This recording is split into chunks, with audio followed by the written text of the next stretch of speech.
Irmãos, Deus poderoso, né? Vamos abrir, irmãos, nossa Bíblia no livro de Salmos, capítulo 116.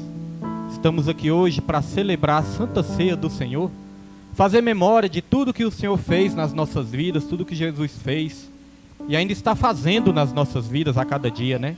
A Bíblia fala que a vereda do justo é como a luz da aurora, vai brilhando a cada dia até se tornar dia perfeito, irmãos. Deus, Ele está nos aperfeiçoando cada vez mais na presença dEle. Esse poder não vem do ser humano, esse poder vem dEle.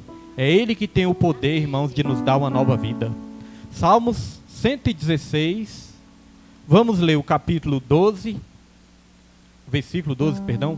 Vamos ler o versículo 12 até o 14 e depois nós vamos ler o 17 até o 19. Salmos 116. Os irmãos acharam? Amém, irmãos? Acharam? Glória a Deus.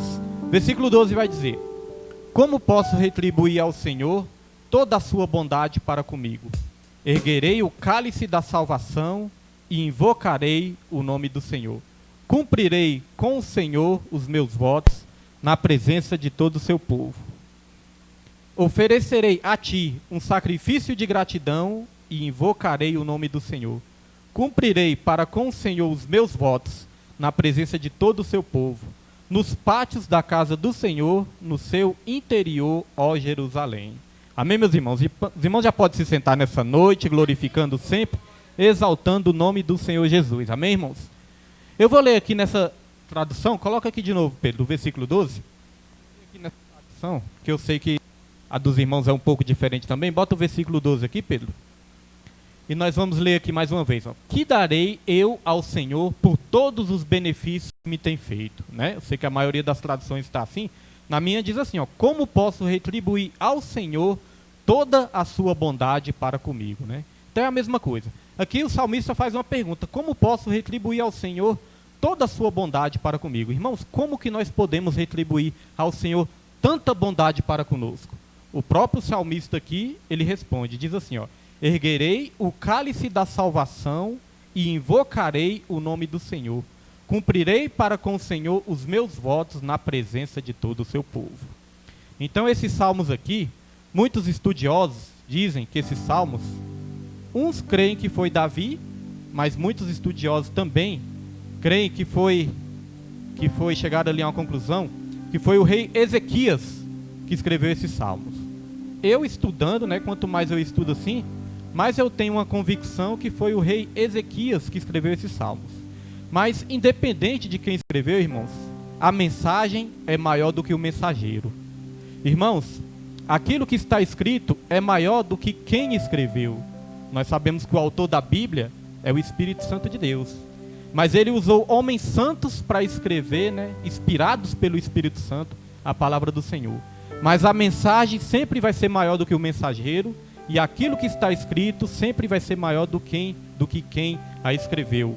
A pregação da palavra é maior do que o pregador, irmãos. Então nós só estamos aqui para sermos porta-voz do Senhor, assim como o rei Ezequias, como nós acreditamos que foi ele que escreveu esses salmos também. Então o rei Ezequias, ele escreveu esses salmos, e aí, nós estudando a palavra do Senhor, nós entendemos que o rei Ezequias, ele passou por 2 períodos ali que realmente a morte o cercou de perto. E eu creio que ele escreveu esse salmo justamente para mostrar o livramento do Senhor e como que o Senhor é maravilhoso. No primeiro momento, o rei Ezequias, ele reinando ali sobre Judá, a palavra do Senhor vai dizer que o rei da Síria se levantou contra ele. E o rei da Síria começou a afrontar ele, começou a afrontar o povo de Israel, começou a afrontar todo o seu reinado e o pior, começou a afrontar o próprio Deus. Começou a debochar de Ezequias e debochar até mesmo do Deus que Ezequias servia. E nesse primeiro momento, irmãos, o que Ezequias fez?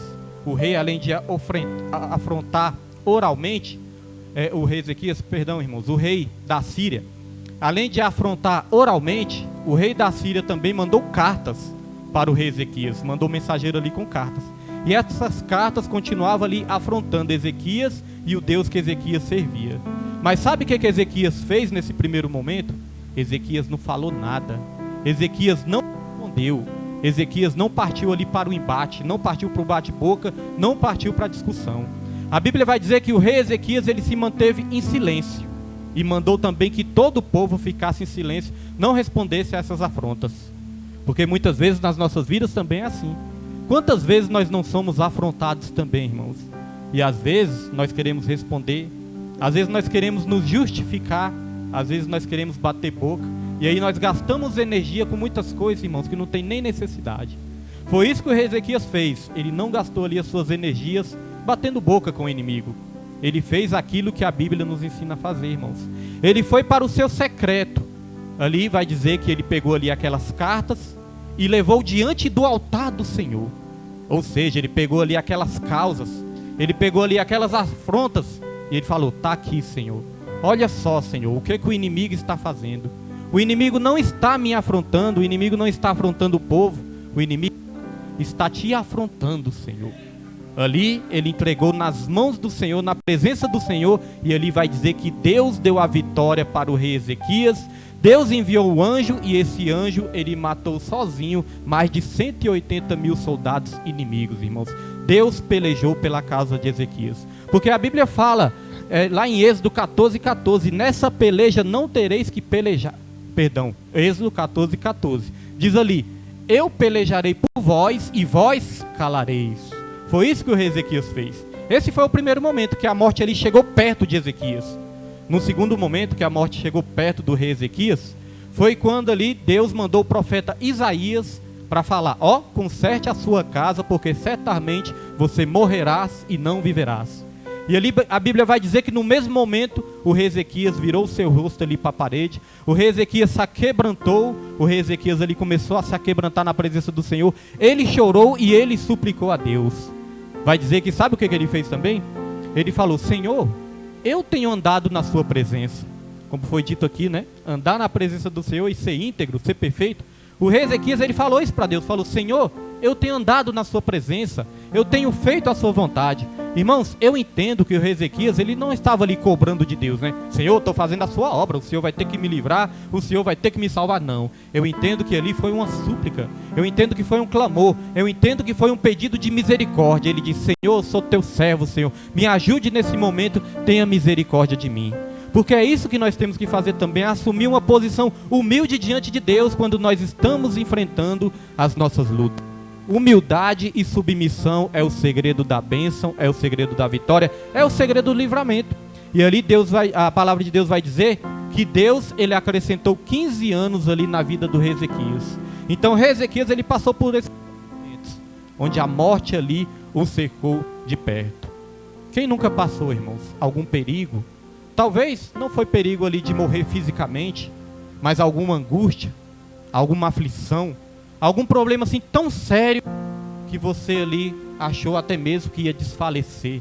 Suas emoções, seus sentimentos, espiritualmente muitas vezes você achou ali que você estava totalmente sem forças na presença do Senhor. Aí sabe o que o rei Ezequias fez? O rei Ezequias clamou ao Senhor. Olha só o que diz aqui no versículo 1, Salmo 116. Diz assim, ó: eu amo o Senhor, porque Ele me ouviu. Quando lhe fiz a minha súplica, Ele inclinou seus ouvidos para mim, eu invocarei toda a minha vida. Olha só, irmãos, o rei falando: eu amo o Senhor, porque Ele me ouviu. Quando lhe fiz a minha súplica, Ele inclinou os ouvidos para mim. Irmãos, Deus, Ele ouve. Aquele que chega com o coração aquebrantado, a Bíblia fala que Deus, Ele não resiste. Foi assim que aconteceu com o rei Ezequias. Por isso que ele diz: por isso que eu amo ao Senhor. Porque quando nós pedimos ajuda para Ele, Ele nos ouve, irmãos. Deus, Ele só não vai nos ouvir se a gente assumir uma posição orgulhosa, né? Não procurar a ajuda dEle. Mas todas as vezes que nós invocarmos o nosso Senhor, Ele vai nos ouvir. Porque muitas vezes nós pensamos assim: Senhor, eu estou sentindo uma angústia tão grande no meu coração, que parece que o Senhor está distante de mim, parece que o Senhor está perto de mim. Só que lá no Salmos 91, versículo 15, a palavra de Deus vai dizer: na sua angústia estarei com ele, livrá-lo-ei e o glorificarei, saciá-lo-ei com longevidade e lhe mostrarei a minha salvação. Então é justamente na angústia que Deus quer se fazer presente nas nossas vidas, irmãos. É isso que nos dá força, é isso que renova as nossas esperanças.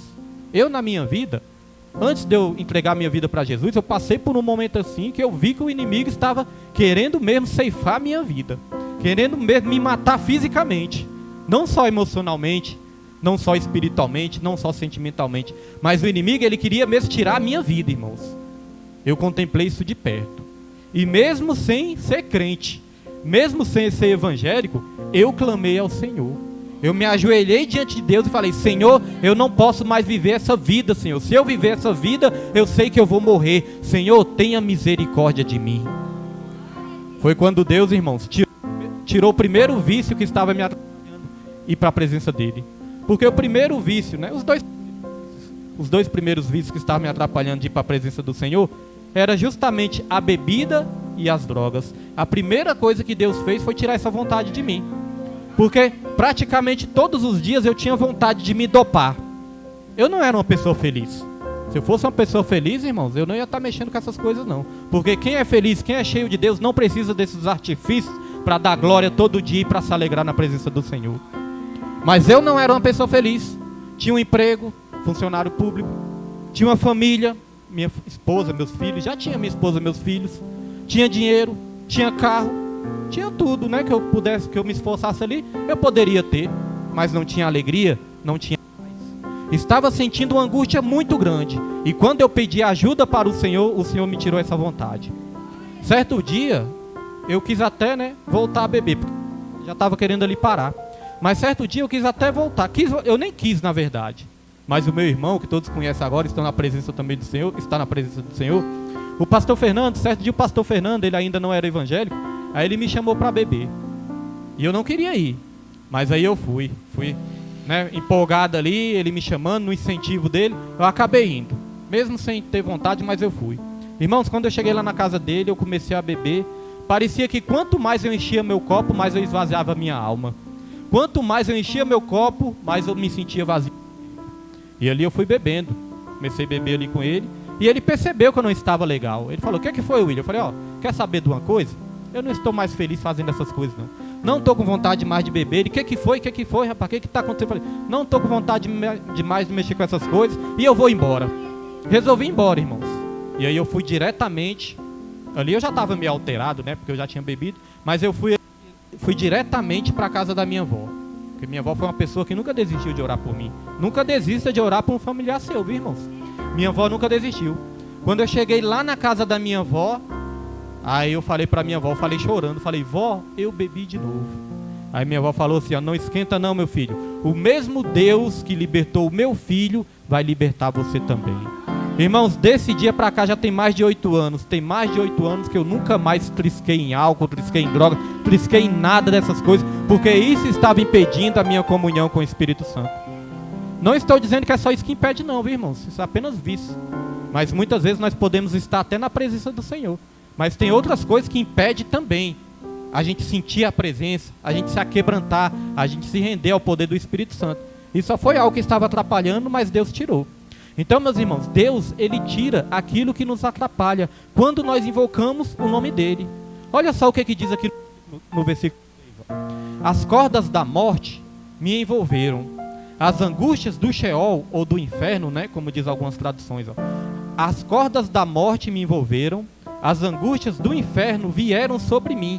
Aflição e tristeza me dominaram. Olha, irmãos, angústias do inferno. O que significa isso, pastor William? Angústias do inferno. Irmãos, é que muitas vezes o inferno, o nosso inimigo, ele quer trazer angústia para a nossa vida. Ele quer nos entristecer de tal forma que muitas vezes nós pensamos até em desistir. O inferno, ele faz isso. Tem angústias que são da parte do Senhor. Tem angústias que o próprio Deus permite e está no controle de Deus para nos moldar, para nos preparar, para nos fortalecer. Quem não se lembra de Jesus Cristo no Getsemane?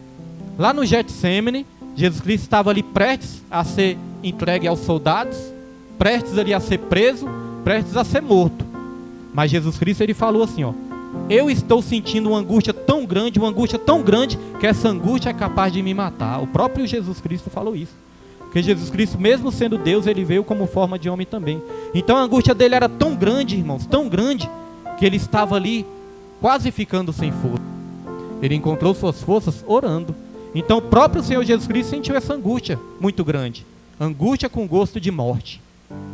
Mas, irmãos, essa angústia fazia parte do plano de Deus. Jesus Cristo tinha que passar por isso. Pode ter certeza, irmãos, tem angústia nas nossas vidas que nós vamos ter que passar, não para morrer, mas para nos tornar mais forte. Jesus Cristo morreu ali por algum momento, mas ele ressuscitou ao terceiro dia.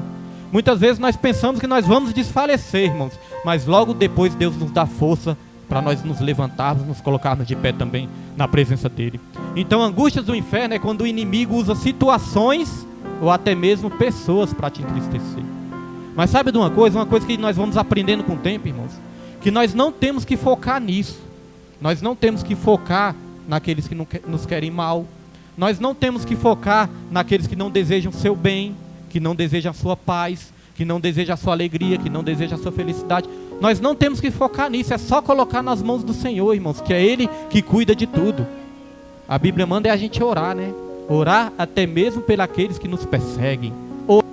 Orar, abençoar, porque quem cuida de tudo isso é o Senhor. Para a gente ter paz, ter felicidade, ter alegria, nós temos que focar, irmãos, é naqueles que nos querem bem. Aqueles que querem ver o seu bem, aqueles que querem ver a sua felicidade, aqueles que estão aí para estender as mãos para você, para te ajudar no momento que você está sofrendo. Temos que focar nessas vidas, nessas pessoas. E naqueles que querem o nosso mal, é só colocar na mão de Deus. Olha só o que acontece. O inimigo muitas vezes quer trazer aflições e angústia para nos desanimar. Ontem mesmo, todos que estavam aqui ontem, viu que maravilha foi. Os irmãos já deram testemunho aqui. Que culto maravilhoso. Até mesmo no Facebook, nas lives, as pessoas ali sentindo a presença e comentando também. Então, meus irmãos, todos viram a coisa linda que foi feita aqui ontem. Aqui, irmãos, ontem foi verdadeiramente a adoração que aconteceu nesse lugar.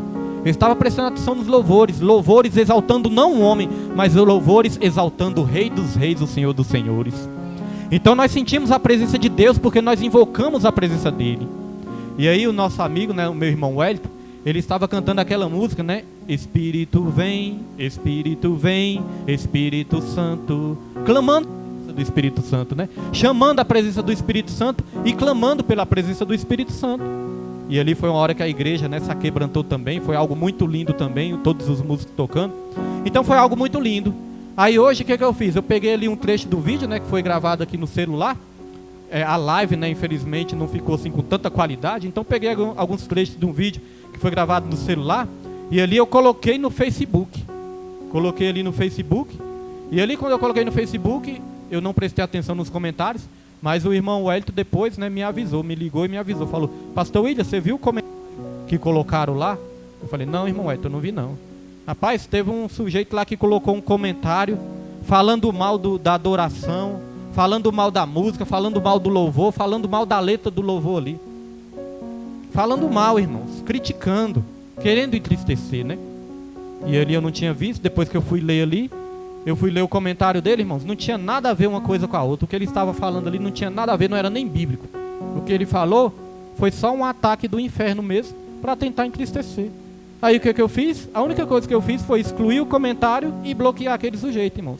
Porque aquele sujeito não está para somar com o reino. Aquele sujeito está ali para querer causar confusão, querer causar tristeza, querer envergonhar o povo de Deus. Então, obrigado a ter ali, né? Bloqueei, mas falei, Senhor cuida, Senhor vai de encontro. Mas nós não precisamos gastar energia com isso. Apenas coloquei nas mãos do Senhor e continuei agradecendo pelo culto maravilhoso que teve ontem, irmãos. Então é o próprio Deus que cuida de todas essas coisas. E aqui no versículo 4 vai dizer, ó, então clamei pelo nome do Senhor, livra-me, Senhor. O Senhor é misericordioso e justo. O nosso Deus é compassivo. O Senhor protege os simples. Quando eu já estava sem forças, Ele me salvou. O Senhor protege os simples. E o que é ser simples? Ser simples é assumir aquela postura que nós já falamos aqui. Assumir uma postura de humildade e sujeição. Ser humilde diante de Deus e se sujeitar a Deus. Admitir que sem Deus nós não podemos fazer nada. Nós não podemos vencer as nossas guerras com a força do nosso braço, com a nossa própria capacidade, com o nosso próprio intelecto, com o nosso próprio entendimento. Nós não conseguimos vencer as nossas guerras assim. O simples admite que precisa de Deus todos os momentos e assume uma postura de humildade diante de Deus. Não acha que está certo, não acha que merece. Não. Apenas fala: Senhor, não sou merecedor de nada. Mas aqui a tua palavra diz que o Senhor é misericordioso, o Senhor é compassivo, o Senhor é um Deus que está aí pronto para nos ajudar quando nós assumimos uma humilde. Então ele diz, o Senhor protege o simples. Quando eu já estava sem forças, Ele me salvou. Os irmãos já tiveram essa experiência? Parecia assim, irmãos, que você ia desfalecer de vez. Aí você colocou nas mãos de Deus, aí você sentiu suas forças voltando. Eu nesse ano mesmo passei por situações assim. Falei: Senhor, será que dessa vez eu aguento? Será que dessa vez eu vou suportar? E aí é a hora que a gente mais se aquebranta, né? É a hora que a gente mais chora, a hora que a gente busca, jejua, pede para a ajuda do Senhor. Aí é onde a gente experimenta aquilo que a palavra do Senhor diz: o choro pode durar uma noite, mas a alegria ela vem pela manhã. Os irmãos já repararam o nascer do sol? Todas as vezes, né, que eu ia para o monte, eu ficava reparando isso. Como o nascer do sol é lindo. O nascer do sol, irmãos, é algo assim que revigora as nossas forças, né? Quando nós vemos o sol nascendo, aquilo nos traz ali uma alegria, uma força, uma paz, um vigor. E a gente olha assim: nossa, o nascer do sol é lindo. Muitos tiram até fotos, fazem quadros com o nascer do sol. Então é uma coisa muito linda, que alegra o nosso coração. Mas os irmãos já pararam para pensar que antes do sol nascer, teve uma noite escura? Uma noite de breu, uma noite de trevas, onde não dava para enxergar nada. Lá no monte, né, tem aqueles caminhozinhos, e são aqueles caminhos estreitos, e Deus vai estar dando até palavra para a gente ali. Eu falo: rapaz, realmente o caminho do Senhor é um caminho estreito, né? Igual esse caminho aqui, ó. Não cabe muita gente de uma vez, não. Tem que andar ali no caminho. Se você descuidar, você desequilibra. Se você se desequilibrar, você sai do caminho. Se você não tiver cuidado, você perde o caminho. Já viu aquelas trilhas na floresta? Se você perder aquela... é perigoso nem conseguir voltar. É perigoso nem achar mais aquela trilha. Falei: o caminho realmente é estreito. Para nós andarmos no caminho estreito, nós temos que estar vigilantes, com os olhos abertos. Não podemos descuidar nem um segundo, porque nós podemos sair do caminho, perder o caminho. E ali olhando, orando, adorando a Deus, eu fiquei pensando, né? Olha só, o sol já nasceu. E graças a essa luz que iluminou esse dia, é que eu consigo enxergar esse caminho. Porque quando está numa noite escura, irmãos, nesse caminho nós conseguimos enxergar, porque é trevas. Assim que nós estávamos quando nós não tínhamos ainda aceitado. Nós estávamos em trevas, nós não enxergávamos o caminho. Mas sabe o que acontece, irmãos? O sol da justiça brilhou sobre as nossas vidas. A luz de Deus brilhou sobre as nossas vidas. E aí hoje em dia nós conseguimos enxergar o caminho. É por isso que nós estamos na presença de Deus. Quantas vezes nós não pensamos assim: meu Deus, mas como é que eu fazia isso antigamente? Às vezes eu paro para pensar no que eu fazia antes, presbítero. Eu fico pensando: como é que pode eu fazia essas coisas antes? Como é que pode? Como é que pode antes eu ter coragem de fazer essas coisas? Como eu pude ter feito isso na minha vida? Eu começo a pensar. Aí eu começo a pensar assim: eu só devia estar cego nessa época. Mas na verdade era isso mesmo. Na verdade eu estava cego. Olha, irmãos, vou dar um exemplo aqui. Espero que minha esposa não fique com vergonha. Mas eu vou dar um exemplo aqui que eu creio que muitos já passaram por isso. Quando eu estava no mundão, olha só que coisa, né, esquisita. Quando eu estava no mundão... Que foi, meu irmão? Calma, relaxa. Quando eu estava no mundão, irmãos, o que acontece? Minha esposa, ela mesmo já admitiu isso, então não é segredo nenhum. Minha esposa, ela gostava de usar umas roupas sensuais. Ela gostava de usar umas roupas sensuais, um shortinho, né? Um mini short. Gostava de usar ali um mini short. Roupas sensuais, né? Roupas ali que levava à sensualidade, né, irmãos? E aí o que acontece? Eu estava no mundão e eu gostava. Eu queria que minha esposa andasse era assim mesmo. Falei: não, tem que andar assim mesmo, bem bonitona, para todo mundo ver que eu tenho uma mulher bonita. Olha só, irmãos, se isso não é só as pessoas que estão cegas que fazem isso, né? Como é que pode a pessoa querer que outros olhem para a esposa dele e desejem? Como é que pode isso? Isso é quando nós estamos no mundo e nós estamos cegos. Hoje em dia, irmãos, hoje em dia minha esposa é a coisa mais linda, mas de uma maneira discreta, de uma maneira modesta. A Bíblia manda a mulher ser assim, o homem ser assim, nos nossos trajes. Seja modesto, seja simples. Essa é a beleza mais bonita que tem, a beleza da simplicidade, não da vulgaridade. Mas antes eu não tinha essa visão, e eu queria. Agora, olha só, isso só acontece quando nós estamos cegos. Mas aí a luz brilha sobre as nossas vidas. Então, assim como para nascer o sol, temos que enfrentar uma escuridão, muitas vezes para nós termos, irmãos, vigor, alegria, paz, para nós retomarmos a nossa força, nós vamos ter que passar por momentos de trevas também nas nossas vidas. Mas Deus, Ele sempre é fiel para renovar as nossas forças. Então o salmista continua assim, ó, versículo 8. Pois tu me livraste da morte e livraste os meus olhos das lágrimas. Ó, Deus, além de nos livrar da morte, livra os nossos olhos das lágrimas. Aquela dor que a gente sentia no mundo, aquelas tristezas que a gente sentia no mundo, irmãos. Hoje em dia nós podemos até chorar, mas até o choro do crente é um choro mais gostoso. É um choro que no fundo, nos dá um prazer. Choro que no fundo, nos dá ali uma alegria, irmãos. Lá no fundo, no nosso interior, ainda nós sentimos uma alegria, porque nós sabemos que nós temos um Deus que está conosco para nos consolar dos momentos difíceis. Então o salmista diz aqui, ó. Pois tu me livraste da morte e livraste os meus olhos das lágrimas e os meus pés de tropeçar, para que eu pudesse andar diante do Senhor na terra dos viventes. É para isso que Deus nos tira da morte. É para isso que Deus nos tira das trevas. É para isso que Deus nos tira do mundão. Para nós andarmos na presença dEle. Foi dito aqui, né? Deus usou o presbítero aqui. Ele chegou para Abraão e falou: Abraão, ande na minha presença e ser perfeito. Eu entendo que ser perfeito, quem consegue ser perfeito? Tem alguém aqui que consegue ser perfeito, irmãos? Se tiver alguém... Então o que é que acontece, irmãos? O que é ser perfeito nesse sentido? Não é que a gente nunca vai errar.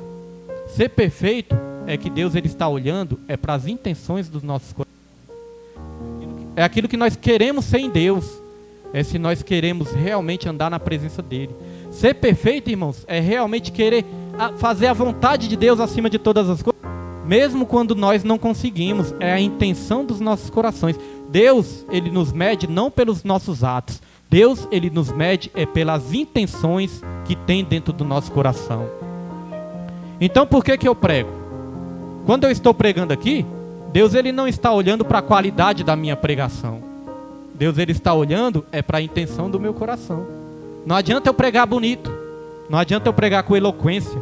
Não adianta eu ensinar tudo direitinho se o meu coração estiver sujo. Deus não está olhando, irmãos, prestando atenção só nas palavras que saem da minha boca. Mas Deus, Ele está prestando atenção também naquilo que está dentro do meu coração. Porque eu posso enganar as pessoas com palavras, mas eu não posso enganar a Deus com o meu coração fechado, trancado, irmãos. Deus, Ele conhece o nosso mais profundo, as intenções do nosso coração. Não é isso que a palavra de Deus diz? Que a palavra de Deus é viva e eficaz? E é mais cortante que qualquer espada de 2 gumes, penetra até a divisão da alma e do espírito, das juntas e das medulas, e ela é apta para discernir as intenções e os propósitos do nosso coração. Então quando eu estou louvando, quando eu estou pregando, louvando não muito, né, que eu não sei louvar, mas quando eu estou pregando, Deus, Ele está olhando, para a intenção do meu coração. Quando nós estamos louvando, quando nós estamos adorando, está olhando para a intenção do nosso coração. O que nós queremos alcançar com isso? A adoração? É gratidão?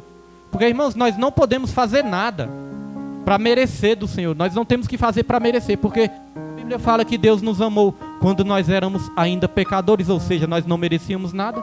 Então não é para merecer o favor de Deus, é para agradecer o favor que Deus já nos deu. Porque por mais que a gente faça, a gente nunca vai merecer. E por isso, irmãos, que nós vamos chegar aqui nessa parte, ó, no versículo 12, que diz assim, ó: como posso retribuir ao Senhor toda a sua bondade para comigo? Erguerei o cálice da salvação e invocarei o nome do Senhor.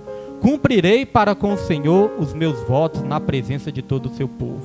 Então tudo isso, erguer o cálice da salvação, irmãos, é como comemorar a nossa salvação, blindar, né, a nossa salvação.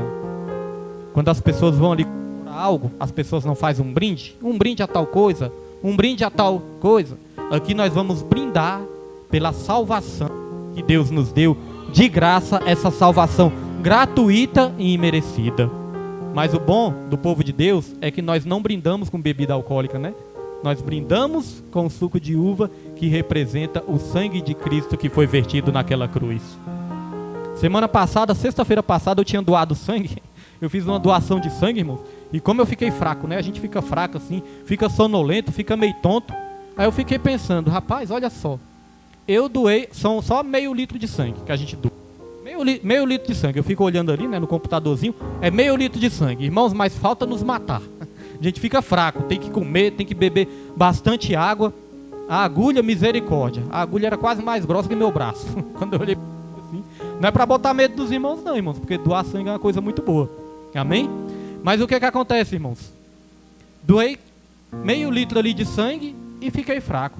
Eu fiquei pensando, nossa, eu doei só meio litro de sangue. Agora imagine o nosso Senhor Jesus. O Senhor Jesus, ele não doou só meio litro de sangue, ele doou todo o seu sangue por mim e por você. Então, olhe o sacrifício de Jesus, o tamanho do sacrifício de Jesus. Então, tudo que nós fazemos não é para merecer, nós fazemos é para agradecer. Não é para merecer, é para agradecer. E aqui o salmista fala que vai erguer o cálice da salvação e invocar o nome do Senhor. Aqui diz também, cumprirei para com o Senhor os meus votos na presença de todo o seu povo. Um bom testemunho é dado diante de todo o povo também. E aqui quando fala de cumprir votos, em muitos lugares, né, quando se fala de voto, só leva para o lado financeiro. Mas quando nós entregamos nossa vida para o Senhor, irmãos, nós estamos fazendo um voto. Nós estamos fazendo um voto de servir a Jesus. Nós estamos fazendo um voto de adorar Jesus. Nós estamos fazendo um voto de colocar o Senhor Jesus, o reino de Deus, em primeiro lugar. Nós estamos fazendo um voto, irmãos, de fidelidade. Nós estamos fazendo um voto de trabalhar na seara do Senhor. Então todos nós temos nossos votos com o Senhor. Eu não sei que voto que você fez com o Senhor, mas uma das maneiras de agradecer é cumprir com os votos, não para merecer, mas para agradecer. Muitas vezes é ensinado errado o povo, né? Ah, você pega esse envelope aqui, você coloca um voto dentro do envelope e aí você vai merecer sua bênção. Aí Deus vai te abençoar. Não, irmão, já perdeu a bênção. Não é para merecer, é para agradecer.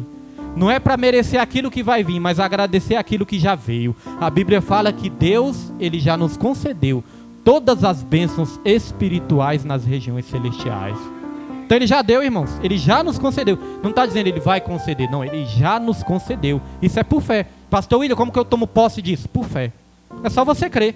O que eu preciso fazer, Pastor William? Você só precisa crer. Só é crer na palavra que aí você já tomou posse. Pastor William, vai ser todas as bênçãos que eu desejei, que eu quero? Não, vai ser todas as bênçãos que você precisa, vai chegar nas suas mãos.